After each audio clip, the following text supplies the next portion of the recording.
Thank you, Dr. Thomas.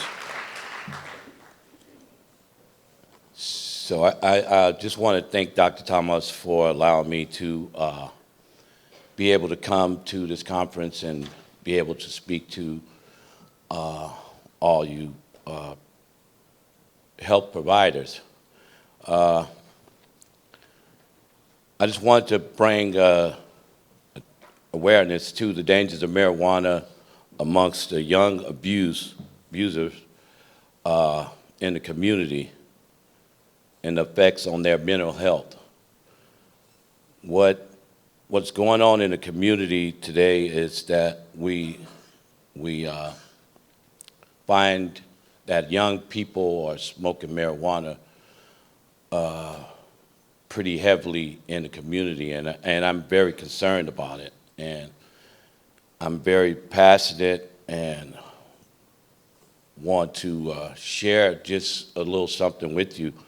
About 6 years ago, my son, he called me on the phone about 2 in the morning, and he said, "Dad, I'm in jail. I killed a man." And I was heartbroken over it, and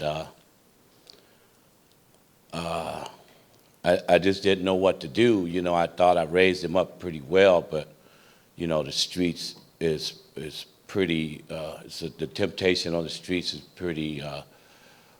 It has an effect on a lot of young people. So, long story short, I met with the mother of the man that he killed, and it was like one of the hardest things that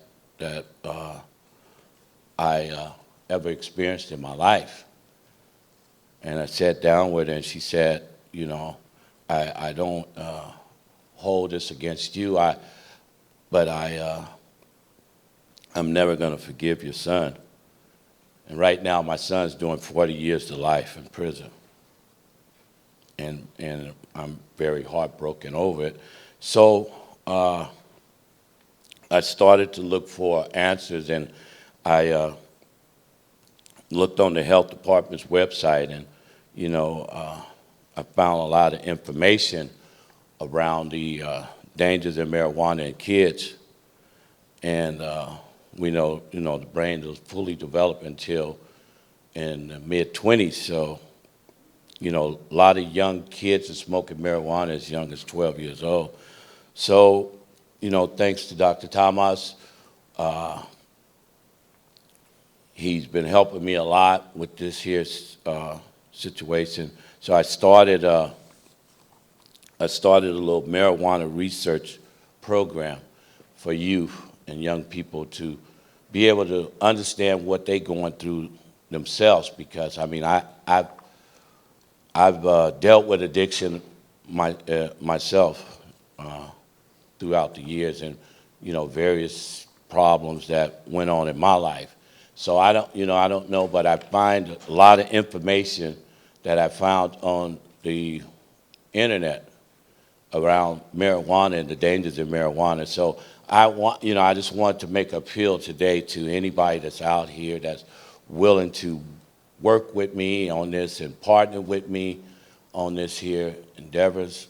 I just want to reach out to you guys and say that this is a sleeper, I believe, you know, that everyone is not really paying close attention to this epidemic. I want to call it epidemic, a crisis, really, because there's a lot of people that's not really aware of this situation. But where I'm doing my evangelist work on the corner of 3rd and Palouse, it's one of the heavy drug traffic areas in the community in the Bayview. So I want to be able to do more with in my community. So I want to be able to get some of this literature out to the streets, to the people, and just want to thank everybody here for all their hard work. God bless you, and I'll see you out on the field.